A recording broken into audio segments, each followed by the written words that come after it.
Hey, what's up, good people? It's Jay Ray, the co-host of Q Points, and I wanted to come to you because there are two really important ways that you can support our show. One is by subscribing to it wherever you listen to or watch your podcasts. Q Points is pretty much everywhere. The other thing that you can do is you can visit us on Apple Podcasts, on Spotify, and on Podchaser, and you can leave us a star rating. Please rate us 5 stars because you know you love Q Points.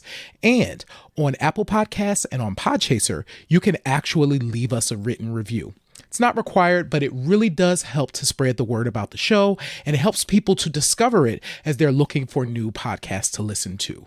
We're always appreciative of you supporting Q Points. We thank you so much for all that you've done for us so far, and enjoy the show.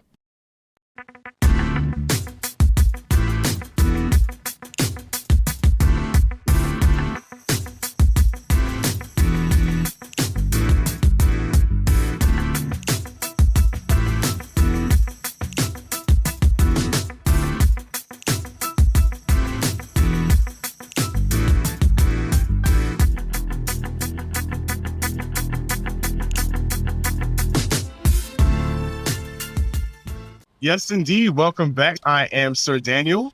And my name is Jay Ray, also known by my government as Johnny Ray Cornegay III. What's happening, good people?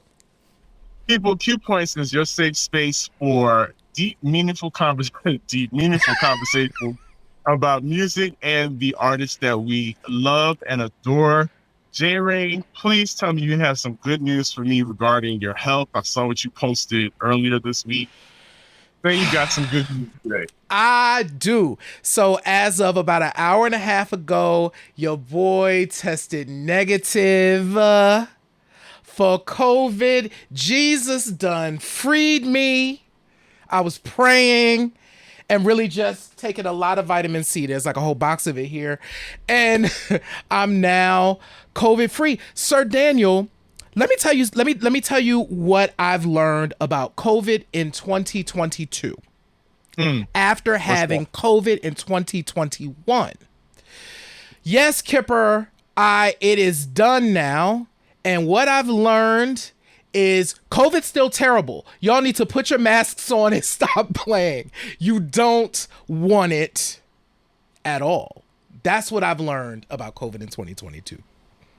Absolutely. COVID is still clanking around out there. I've had 2 coworkers of mine get test positive. Everybody had to scramble and go get tests, and it's still a thing. So please take precautions out there.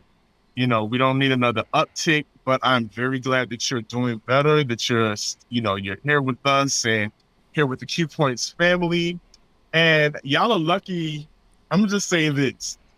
It is dead summer for real, and y'all are lucky that I'm here wearing clothes and not pasties over my nipples and nothing else, because it is too hot. It is too hot right about now. It's ridiculous here in Georgia.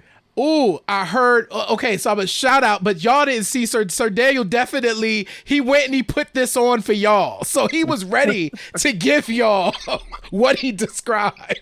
Listen, I'm not trying to do those kind of shows on here. Frankly, y'all would have to pay me a little bit more for that.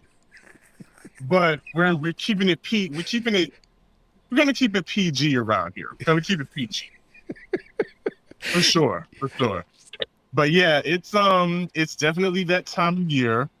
We all cried and prayed for, warmer weather. Well, guess what? We got it. And we're gonna deal with it. And we're I tell you, that's not the only hot thing that's dropping around here. Is I woke up this morning and it felt like 2013. Was that 2013 or 2010? It felt like 2013 all over again. Mm-hmm. Beyonce has completely overtaken the internet. She's broken it. She said she chose chaos this morning. She said, you know what? I've been quiet for a while. I let you see my daughter out with her dad at the basketball game and whatnot. I think it's time to shake you guys up. And what does she do? She's announced another album. And of course, everybody is gone wild. Everybody is going wild. So here's the interesting thing There's a real interesting thing that I'm gonna get to in a minute. The interesting thing about this is, for the first time in 2 album cycles, Beyonce has gone back to a rollout. Beyonce hasn't done a rollout since 4, or, you know, because the Beyonce record just dropped, Lemonade just dropped. So this is the first time that we've gotten a glimpse that there's a Beyonce project coming before a Beyonce project arrives. So that's something that's new for 2022. It really is, because I feel like she's, you know, she has to teach the new kids. There's a right way to do things. Well, no, I won't say that. I won't say there's a right way to do things. Everybody can do things individually, and that's all good. However, as for me and my house, me and my generation, we love a good old rollout. We love to be shocked and amazed. We go in for all of that foolishness. So I'm thankful for it. And like you said, you mentioned Lemonade, and it's funny, the topic that we're talking about tonight. Lemonade had so many different genres of music on it, including country music. Right. You know, she completely upset all them people on at the country music award. And by not only doing a country song, but having the Dixie Chicks perform with her and completely kill it. Yeah. Yeah. I think we're in a really interesting moment. So this is a great time. And we have a lot more that we're going to talk about towards the end of the show about what we have planned. But this is the right time to have that discussion. And Beyonce, along with many other artists, many other Black artists, are ushering in, I think, a new moment in music. In pop music. I think arguably we could say Lil Nas X really did help with kind of this new generation of kind of doing that, even though he's doing something totally different now. But, here's my interesting Beyonce note. Beyonce, I gave her my money today.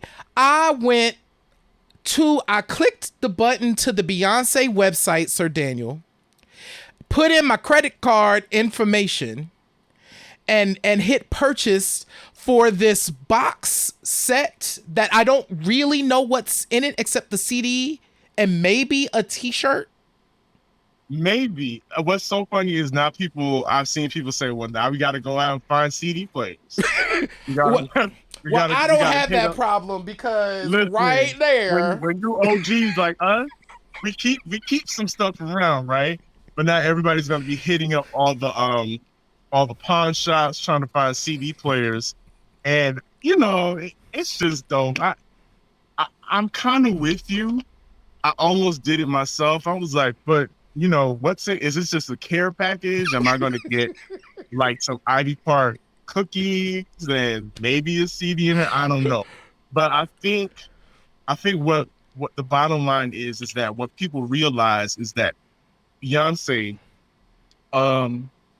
more so than other artists, is able to give you quality every single time, whether it's in the packaging, the music itself, the accompanying tour.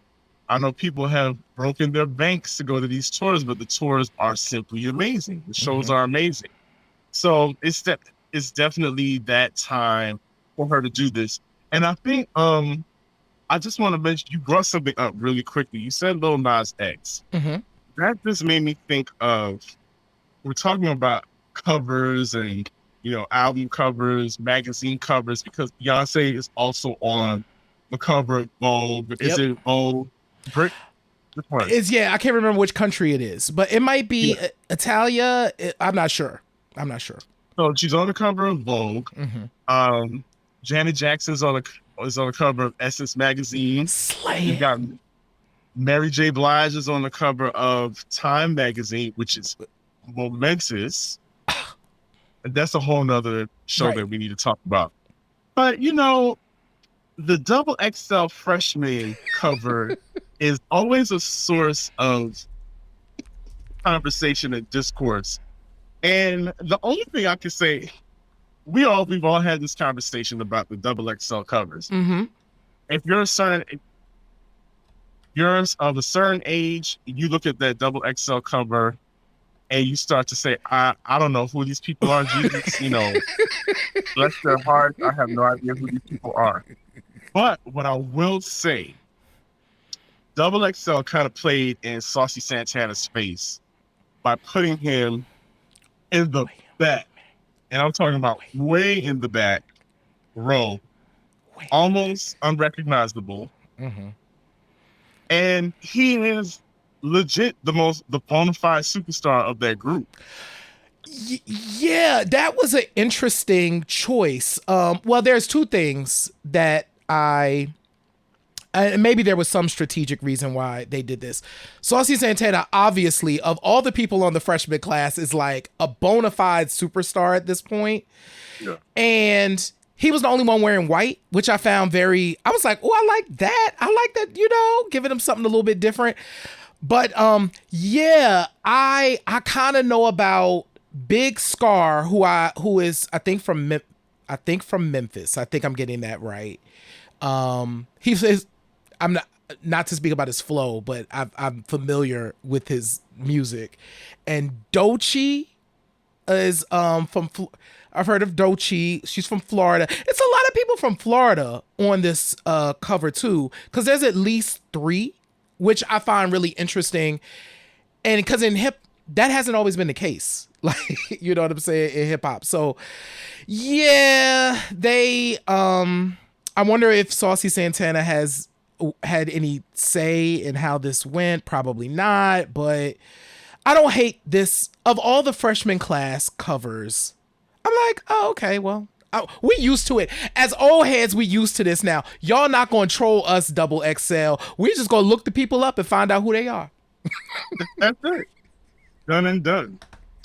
So, are we kind of ready? Wait, wasn't there something else that you wanted to touch on? No, I think we've covered everything. Beyonce, She Got My Money, Double XL. No, I think we are ready to bring on the man of the hour. That's it. Like I mentioned earlier, Beyonce has touched country music. Everybody knows that the Pointer Sisters has touched country music.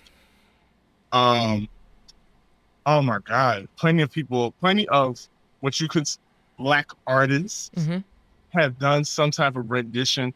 Even Nelly has done country music, has touched in his own way, right?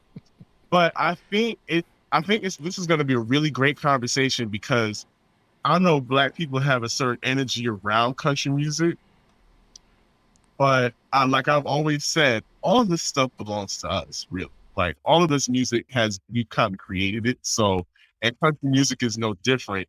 And you had the pleasure of meeting this brother not too long ago, and tell him how you met. And yes. And bring him over. Yeah. So, back in March, Q Points had the opportunity to represent at Podcast Movement Evolutions out in LA.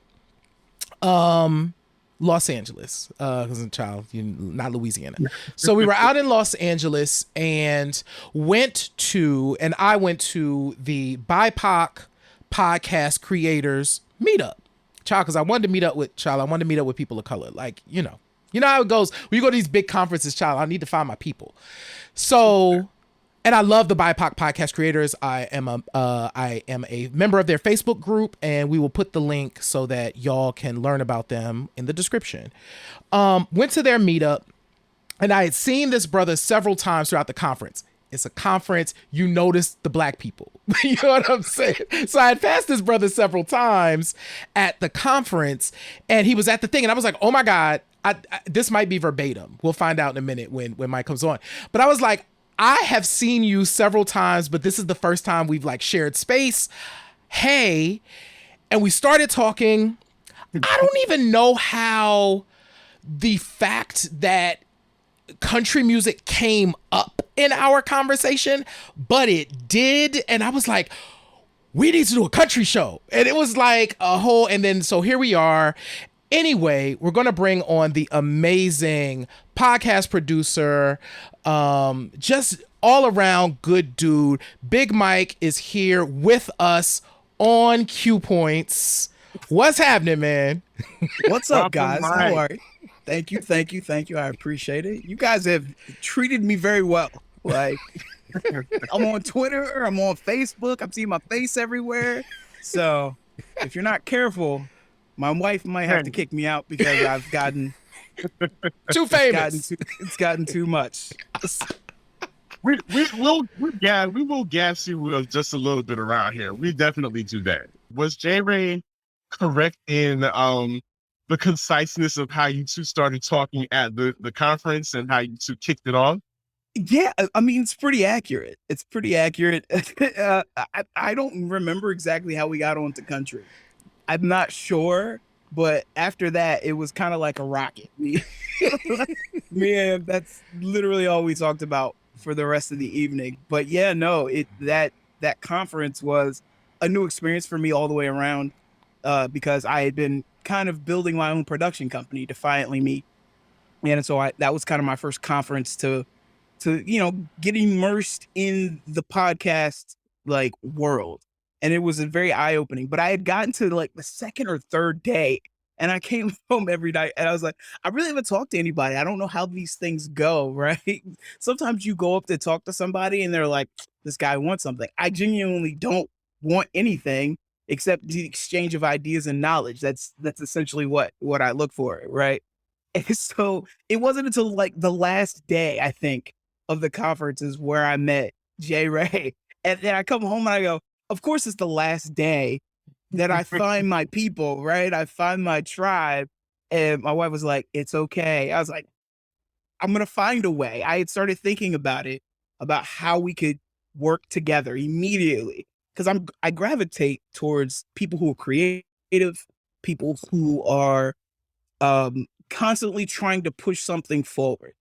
And J Ray, man, he it was like lightning. When I came home and I was like, I met this guy. He sounds awesome. I think we might work together. Like it was a whole thing. And my wife was like, slow down, slow down. And I was like, okay, all right, I'll slow down. But no, I mean, it was kind of like that. Is just we clicked, and then he introduced me to Sir Daniel, and everything just seemed to work out. And so it's been awesome to getting to know you both and in watching you guys do this show. And I think it's an amazing show, and I think what you guys do is fantastic. Thank you so Thank much, you. man. Thank you. Let's talk a bit about so let's talk about the shows first. So we're going to get into some Okay. country stuff in a minute, but I remember when we first started talking and you started to describe, I think, treat yourself like a toddler first.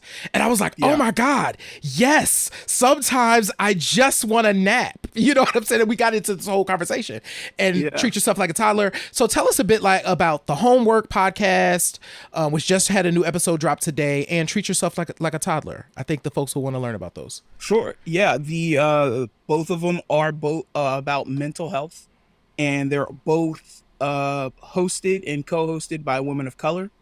And one of them happens to be my stepmom on the Homework. So I work with my stepmom, and who has been in the HR field for 30 years. She worked for Marriott for over 30 years. And then her friend, who's an acupuncturist, her name is Joy, and they wanted to do a podcast together. And so I was like, what an interesting combination, especially during the pandemic. These two podcasts became something during the pandemic. And I said, what an interesting combination of a career HR person and an acupuncturist coming together to talk about not just the physical body and the mental body, but also your career. And also tied up in that is I had lost my career. Like I had worked in radio for almost about 5 years just to get to a point where I was on air. And the pandemic happened, and it was kind of took my chessboard and flipped it all over. And so it interests me because I think a lot of people were feeling the same way I was. And so Charlene, who's my stepmother, and Joy, who's the acupuncturist, they kind of came together, and I felt like they're kind of a dynamic duo because you don't realize how much your career is tied to the person who you are, right? And so you don't understand how much it is until you lose something that you've been working for. I've been working for it to be on air my Saturday weekend slot, I earned it. I put in the time. I started in promotions, and I'm not young anymore, fellas. I'm 40. So when I started, there were kids younger than me. And so I remember, being on my feet 12, 13 hours a day, coming home and barely being able to walk the next day because I had to get up and do it again. So, but yeah, like this podcast, like I think covers a wide range of a person, right? The individual, and that's really what they talk about, and in the homework. And then treat yourself like a toddler, in the same realm, but a completely different thing. I met with Roseanne Fenton, who is a licensed therapist who has also done children therapy as well in Washington, D.C. And I met her through the homework. She was a guest. And then she asked this question one day. She was like, how often do you treat yourself like a toddler? And I was like, what a weird concept. As an adult, you try your hardest to grow up and be an adult, not treat yourself like a toddler. And this question, like, is just a very interesting question. And she said the problem, a lot of issues with adults today is because they do not serve themselves. They're constantly giving a piece of themselves to someone else, whether that be a job, a spouse, a partner, or a child or children. And you forget to be a child. And if you think about a toddler, they're one of the most self-centered humans on this planet, right? They want what they want when they want it at that moment. And if they want a nap, they'll sleep in the middle of the floor. That's how they are, right? And so then she's been talking to her clients about this, being, if you need a nap, go take a nap. In the middle of the day, if you need a nap, go take a nap. You got to listen to those things. And as adults, we've learned to ignore them. And so that show is a completely different, while in the same realm, right? It's completely different because this is about serving yourself completely, right? Making sure that you cannot be there for someone else if you can't take care of yourself. And so these two podcasts have created this weird space for me because I had done movie podcasts. I had done kind of a general podcast when I was with iHeart, and I'd done a sports podcast, but a mental health podcast I didn't even think about. And so it's taken me down this weird journey with these two podcasts. I mean, and that same journey led me to Podcast Movement, of course. And so I've been enjoying the ride, and I've had a great time producing both of them. And these are the first two podcasts that I wasn't a co-host on. All the other podcasts I had been co-hosts on, and this was the first time where I wasn't actual like talking head. I was the guy pushing the buttons, making sure things get up. And I enjoyed that journey. Like it gives you a different perspective of the people behind the camera, and a lot more respect for those people behind the camera. So, but yeah, that's essentially these two podcasts in a nutshell. I know I took a long time explaining those, but that's essentially how I got there and why these two exist. I love that. As a matter of fact, I too am part of the congregation of the Nap Ministry. I'm all about it. I love, my friends will tell you, they say I'm a cat because I will curl up and fall asleep any and everywhere. But Mike, listening to you speak about your history, I was having flashbacks because you and I connect in that we both did the radio thing for a while. You were there, you did it for 5 years. I was in the game for about 7. And when you talked about putting in that work, and sometimes it felt thankless, because radio, people think radio, anybody can do radio, but radio is almost as what's the word I'm looking for? Radio is its own kind of table in the cafeteria of popular kids. Even in radio, as they say, you have a face for radio. On radio, they do select them. They're selected and projected for a multitude of reasons. Also, because radio is not just what you hear on the air, but they also do other forms of media and have to market these people as well. But I say all that to say, I feel you in radio, finding your tribe, finding where you fit in is like a non-stop um journey. And I just think, the fact that you were in country radio, because I was over at one of the blackest stations here in Georgia. But I'm just wondering, what was that experience like for you as a Black man in radio, but you're delving off into a format where they typically don't expect to see us working in that format? What was that like for you? It was a very interesting transition, to be honest. I had been at iHeart DC for probably maybe 1 to 2 years by right now, and I had an opportunity to come across where they were offering apprenticeships in different departments. And I knew when I stepped in the door at iHeart 2 years prior is that the goal was to be on air.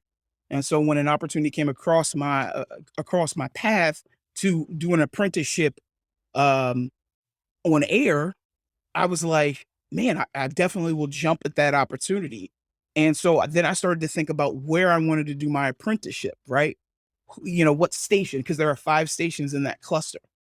And there isn't an urban station at all, because there's no urban station, but there is a pop station there. There's a rock station, oldies, and then of course WMZQ, which is the country station. And so I went home and talked to my wife, and I go, well, pop is going to be when I think about future, because I'm always trying to think 2 or 3 moves ahead. It's a chess thing for me. And I love the game. But I was like, well, where can I be different, right? Where can I find my niche to sit and really like be unique? And I said, well, I can't do that at what they call urban stations. I hate that word and I hate using it, but it's what it's called, right? Urban stations, there's going to be a direct pipeline. There's going to be a clog of people who look like me, who want to be in this like genre. And then I was like, pop's kind of the same way, but you're battling not just people who look like you, but people who don't look like you, when it comes to those things. And I said, and my wife goes, well, you like country. And I was like, I do like country, don't I? She was, do you think you could pull that off on a radio station? And I said, yeah, why not? And I immediately went and started talking to the assistant PD. Her name is Ty over at WMZQ. She's an awesome person. She gave me my first shot to be an apprentice on WMZQ, which is a top 10 market, right? Just the fact that I was only on for, I think, 2 hours. I was only on for 2 hours. But it was like that time spent on that top 10 market, having the opportunity to put that on your resume, and it was awesome. And I can't thank Ty enough, right? Not just Ty, but his name is Jeff Capucci, who is I believe he's the senior vice president of programming in that market there. And they both gave me an opportunity to be on country radio and to work in that environment. And of course, I have to mention my buddy, Kevin White, who gave me the opportunity to get into iHeart. We both went to broadcasting school together. But they were essential in getting me on the air. And Ty, her mentorship and the things that she said really shaped who I was. And so at the end of my apprenticeship, which is about 6 months, they didn't have a spot for me. And I understood that, right? And so Ty put in phone calls to get me on the air in Frederick at WFRE. And not just coming in as a promotion person who happens to do an apprenticeship. This would be my first on-air gig. And so, shout out to her. And then Brian Moe, who was my PD there. And he saw something in me, and he gave me opportunity, right? He gave me a Saturday show. And then he would bring me in on his show when his partner was out, right, during the week. So like he gave me opportunity after opportunity. And I found out that like there's not a lot of people who look like me in country radio. And so I figured that that's the best place for me to kind of, grind it out and just, hone my craft in country radio, because I thought about guys like Darius Rucker, who came into this business and who came into this genre rather, and then people didn't really give him a lot of credit at first. And Yep. he says he had to start at the bottom. Mm-hmm. Hootie and the Blowfish only took him so far, right? Isn't that He said crazy how huge Hootie and the Blowfish was? I remember when Darius Rucker did the solo album and it was moving in that country direction, and it was like new artists, and I'm like, that's Darius Rucker though. Yeah. Darius Rucker wasn't new. Yeah, it's Hootie, right? He's got his own fame in his own right. But when he transitioned to country, he had to start. He had to start at the bottom. He had to prove himself that he was a legit artist, and So, a lot Mike, of people didn't give him credit for it. So, Mike, I gotta ask you. So you got your shifts. You're guest hosting on other people's shifts.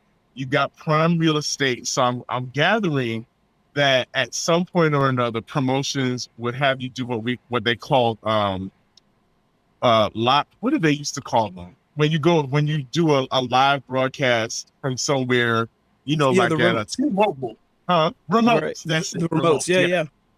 So tell me about your first remote or your first public appearance where their listeners finally got to put the voice with the face, and what was that reaction like? Oh, I'm excited. I got mixed reactions. Starting with the whole promotions thing, I was out with promotions team, and I worked for all 5 stations, but I did a lot of WMZQ promotions. And there would be people who happened to hear me on my Sunday night, like 11 to 1 o'clock in the morning, just happened to hear those things. And they were really surprised that I was a person of color, that I was Black. And so you can see that their brain is trying to work it out, right? Right. Yeah. Like, buffer. Right. You can really see that their brain is trying to work it out. And then they get to this level of testing your knowledge. Right. Are you a legit country fan? Right. Or are you just a person that they put on the station that you just happen to, cover or whatever it is? And so then they start asking you these questions like they're gatekeepers to this music. And I always think it's funny to me because they ask me these questions and I'm like, and I have an answer for them. It's one of those things of it's just funny to me. One question was asked to me, what song really got you into country music? And I say Alan Jackson, Chattahoochee. And they go, well, so this stuff. Yeah, I know this stuff. I listen to country music. This is a thing for me, right? And so it's funny because country music is like a family, but it's also funny about who gatekeeps, about who can do what, right? And so when they start to see something that is not like them, they go, this can't be real. This guy can't like country, right? Because this is my country. And country was what, this country is the pure fabric of America type stuff, right? You know what I'm saying? Like, that rhetoric sounds familiar, doesn't it? It does. That rhetoric sounds familiar. I'm curious, Mike. How did you discover country? Like, when did that love for country start? Man. What was that age like? Tell us about that. How did you discover that love for it? It's really through my dad. My dad loves country music. He loves Willie Nelson. He loves those. I used to, and this day and age, this TV show is very taboo and you can't talk about it as much. But me and my dad used to watch Dukes of Hazzard, right? And that theme song by Waylon Jennings, just a good old, like that to me, I was like, man, I love this song. But my dad really was the catalyst to why I love country music, because he loved country music. And the one thing my dad has shared with me, and I thank him for, is his love of music. And just he exposed me to those things. Willie Nelson, then Charlie Pride. Those guys were seminal in my love for country music at that point. So I can't thank my dad enough for that. Wow. What was the reaction from other folks, particularly black folks, especially young people. There are, there are genres that country is one of those genres that I have always had a more of a passive love for, where it's like, oh, a song will enter. I'm like, oh, I like that song. You know what I'm saying? But it's not like me actively going to find it all the time. It's like, oh, that fell in my lap and I like it. So it was not something I ever talked about. But for you, what was that interaction with other folks like as you got to talk about your love for country, other black folks specifically? Luckily, I have some really, really cool friends who don't subscribe to this thing that black people only can do quote unquote black things, right? One of my good friends from college, his name's Lawrence. He was like one of the first African Americans that I experienced that wasn't trying to prove something in some way, shape, or form. Because I've had some bad experiences, and I love my black people, but we don't treat each other right sometimes, right? It can cause a little bit of discord because I was different. I grew up in a very mixed neighborhood, right? In Rockville, Maryland, very mixed. So, you can't tell people you like NSYNC because then you instantly become a pariah. And I didn't understand that, right? When I first went to college, like, and then you realize that you're like, oh, this is not okay. Right. And you learn that early. And so I love my boy Lawrence, and shout out he's in the Navy. Shout out to him for sure. But he loved NASCAR. Mm-hmm. Mm. He was a NASCAR fan. Like and I said, right. No. And I said, wait, black people love NASCAR? And he said, yeah, he was legit a fan. And so then I started to understand that there are other types of black people in the world. Right. And you get exposed to exposed to people who are geeks and nerds and into these comic book and very heady things that some people would even, make fun of. Urkel is one of the most popular characters out there. He's a nerd, if anybody is not keeping up, right? Like, he's a geek, highly intelligent, right? Big brain on that guy. But the way they presented him, he was just unpopular. But you realize now in the world we live in, and what sucks, and it doesn't suck, but like, I grew up in a world where it wasn't as accepting to be a blurred, a black nerd, right? Now I live in this world, right, where it's okay to be this thing and be something different than what other people think this culture is, what black people are about. And I like to think that there is a whole multitude of different kinds of African Americans, and people don't understand that. They only see what's presented to them, right, on TV and in social media and movies, all that stuff like that. But there are so many other kinds of black people in this world that love different kinds of things. And so luckily I had friends who were like that, who understood, who were supportive of those moves. So I didn't face a lot of adversity. Like, and I can imagine some others before me who felt the adversity, who had to really, fight through it. But I was surrounded. I had a great support system of people around me, which is probably why I love it even more, is because they were okay with the difference. They were like, Ty didn't have to help me. Jeff Capucci didn't have to help me, right? Brian Moe. These are all white people. They didn't have to help me, but they understood the vision. They understood what I was trying to do. And that was break that barrier and make it okay for a kid who does like his cowboy boots and his cowboy hat in the ghetto to go, you know what, this guy, he loves country music. I think he's cool, right? So it's okay for me to love these people, Keith Urban and Chris Cagle and Alan Jackson and Waylon Gent. Like, it's okay to be that person.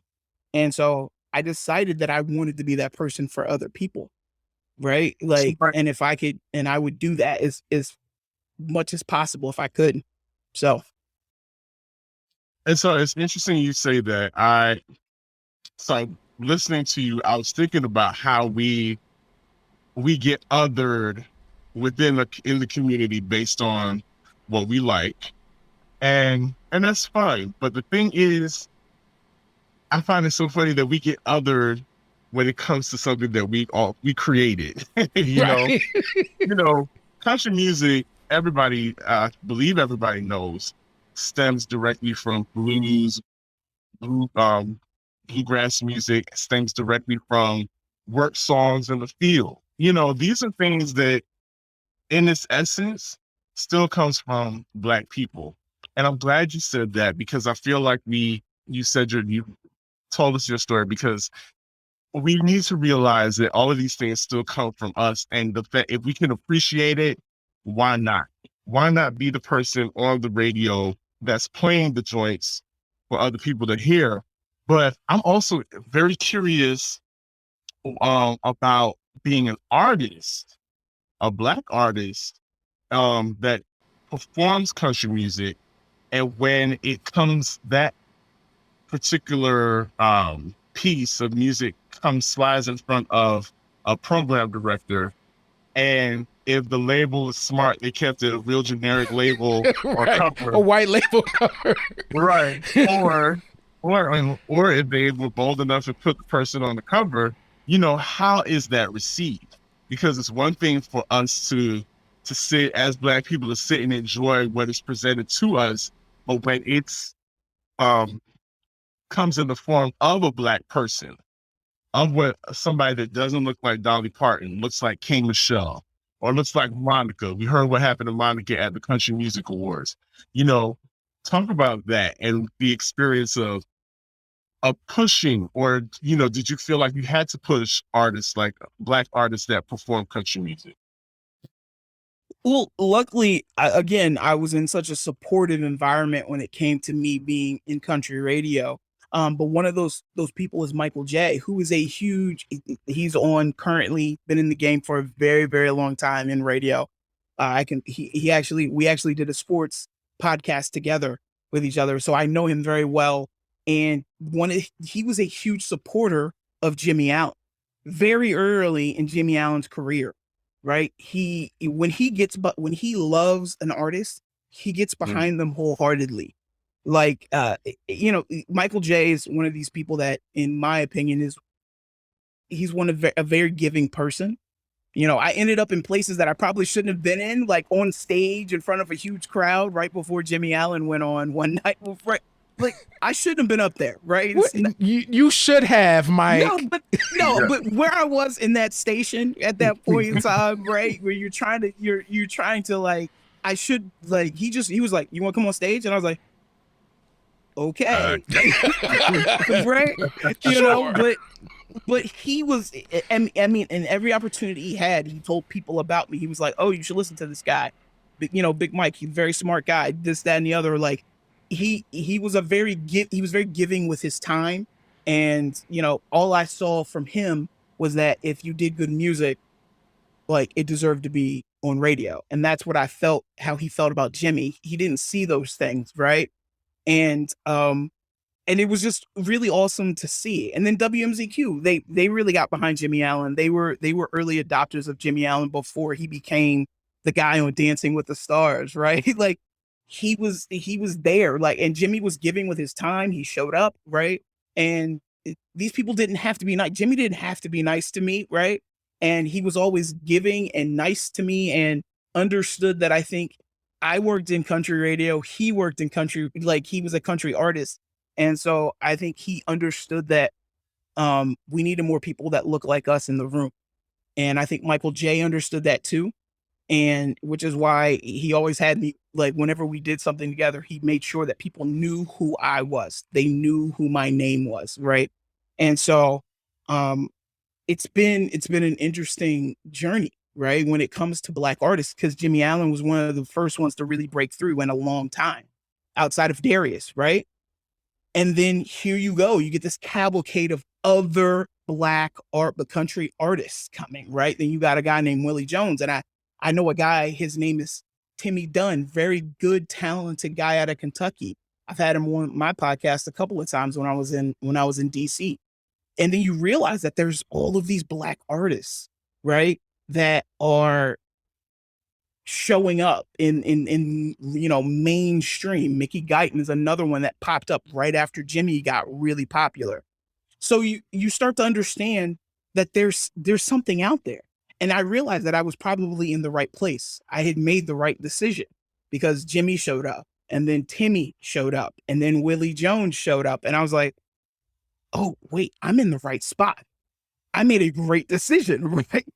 And so that's the thing. One of the things that I've learned is that sometimes you just got to step out and let people get over themselves, and then they settle in, and then things like that. Yeah, Kane Brown, he was a young one as well, but you eventually people start to understand that it's not the skin that makes the song, it's the person that makes the song. And if they want to do country, then they can, right? And I love Jimmy because he is who he is in country every day, right? He loves country, and he shows up. People say, "Oh, you're in country." You tell him all the time, "Oh, you're in country. You shouldn't dress like that." And he goes, "Tell me how I should dress." Oh, like, do you understand what I'm saying? Like, people tell him those things all the time, and I love that he is unequivocally and unapologetically him. And so I love that these Black artists are starting to be who they are, right? Inside this genre. So they've been very welcoming. I've seen nothing but welcome. And I'm not saying there's no hate out there. I haven't experienced, because the people I've been around were welcoming to me. So but I'm not saying it's by far easy. I've seen other people experience other things, right? And so it's a journey. It's a journey, and you got to just keep taking one step in front of the other. Eventually people are just going to get over it. What is your I like asking this question because I'm always curious. What motivates you to want to educate more of the community about country music? What motivates that for you? Because I believe that there are people out on the fringes who want to feel like they're included, and it feels like there's no room for them. And for me personally, it's about being able to be different, but still celebrate your Blackness. That's what it's about for me, right? When I told those kids at that college that I loved NSYNC, it instantly made me a pariah. And I don't want any kid to feel like that. So if a kid walks up and goes, I love country, it shouldn't make him a pariah. People should they may not like country, but they should accept him, right? It's not a judgment on his Blackness. It's just something different, and that's okay, right? And when people act like there's no Black people in country music, that's not true. And I want that little kid to be able to stand up for himself and go, no, I love this, and we are in this, and I am proud of being in this, and I'm proud that I love this music. So that's really the motivation. Is I want people who feel like that, people who look like me, who love something different, to feel included. That's always the move for me, right? When I do things, it's because I'm trying to push the walls of the boundaries of what people think we have to be. My nails are painted. I know this is not related to music, but my nails are painted. I decided to do this probably 4 years ago, and people asked me why you got your nails painted? And I was like, because I want to push the boundaries of what people accept as masculinity, right? I'm just as manly as the next guy, but I don't have to go prove it. And they're like, well, this, that, and the, I'm like, I'm married. It doesn't, like, and even if I wasn't married, who cares? But it doesn't. And it's like, a dude came up to me, he was like, why do you have your toenails painted? And he was like, does that make you manly? And I was like, I may not be manly to you, but I'll still whip your ass. So, like, with these painted nails, bro, like that, but it was those kind of comments that I'm like, no, you know what? I'm okay with ruffling feathers. And I tell people all the time, I'm built for this. I am built to cause a little chaos. I'm built for I want that on a It's- t-shirt. it. With these nails, bro. I will Whoop your ass. Yes. That is a Big Mike brand shirt right there. With these nails, bro. I want that. Yeah.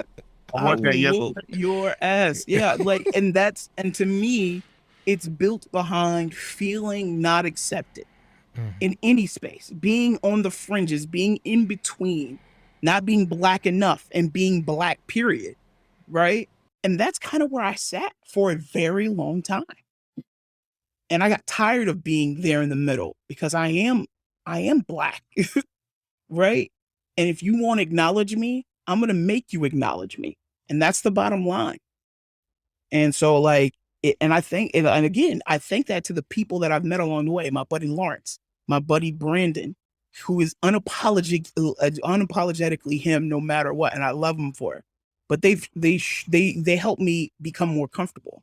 And so if there are people like me that are like that, right, then I want you to feel comfortable as well.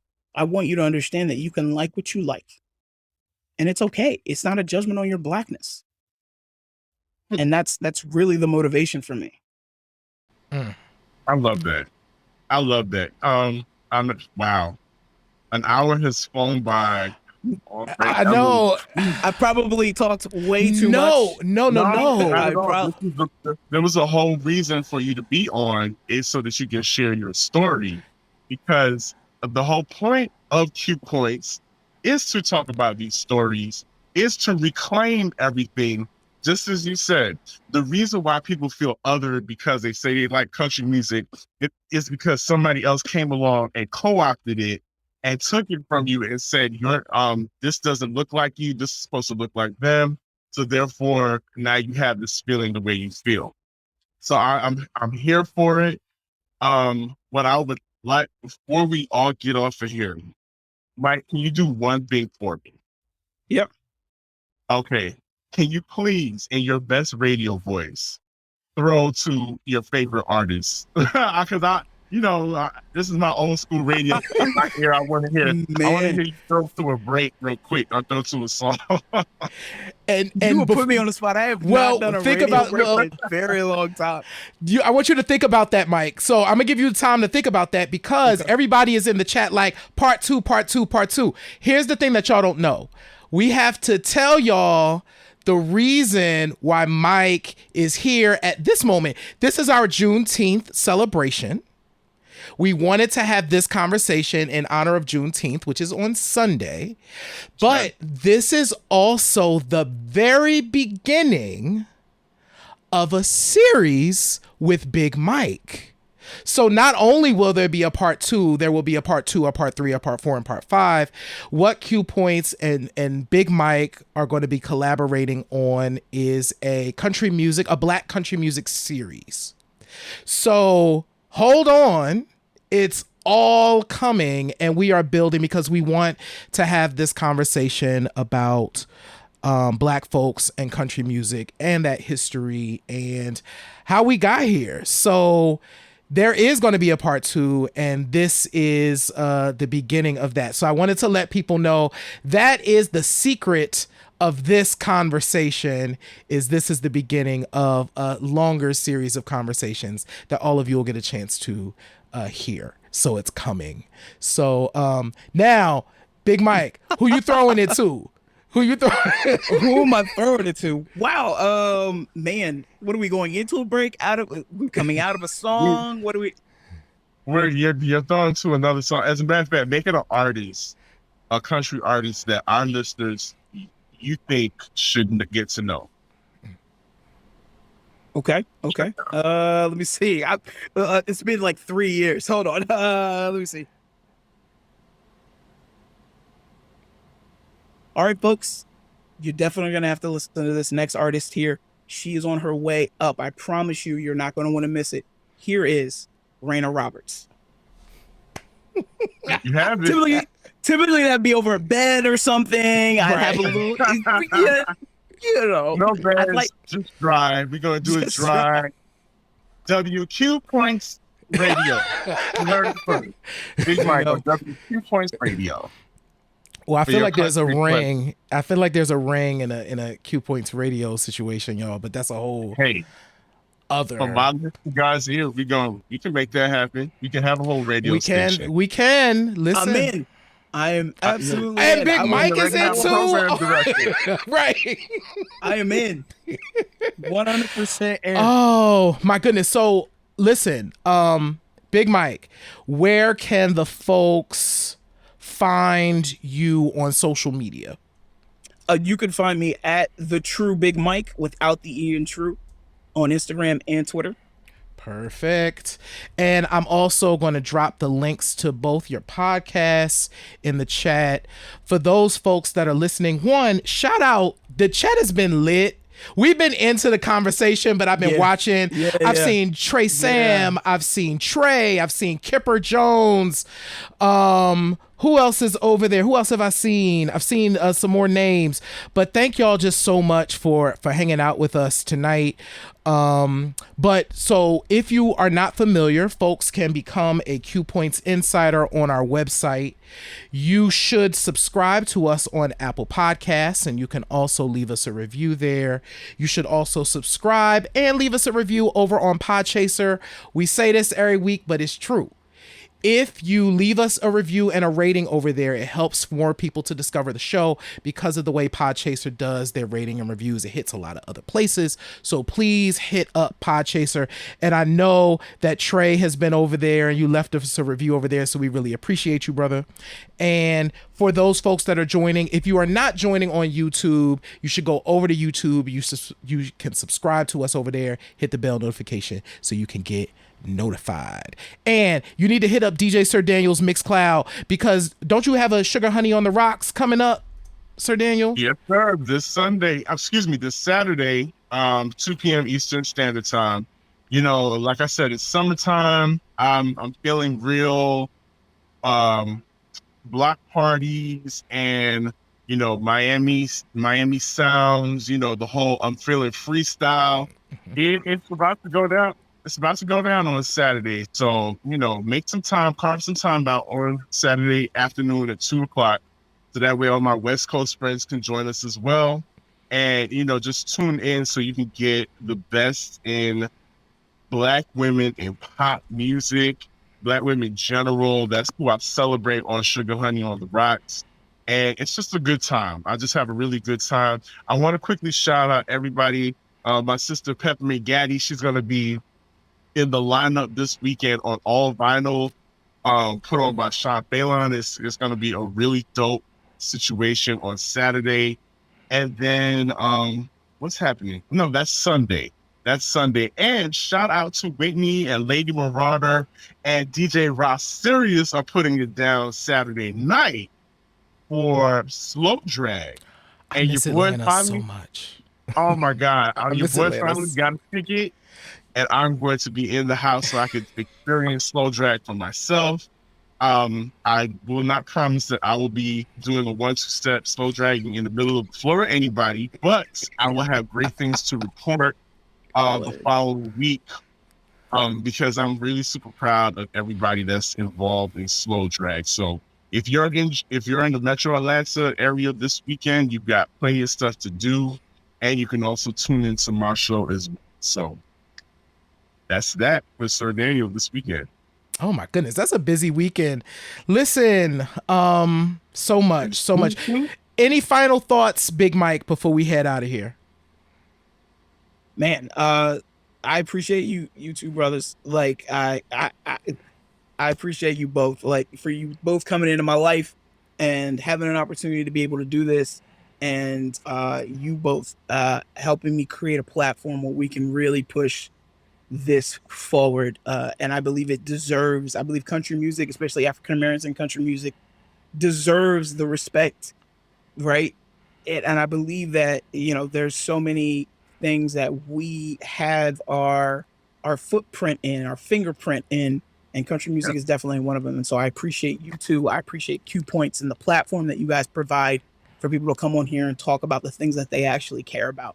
And I'm so excited for our series. I've been waiting. This is like months in the making. So excited. I can't wait to work with you guys further. Thank you. I appreciate you both. feeling is mutual. I love it. I love it. Well, listen, y'all.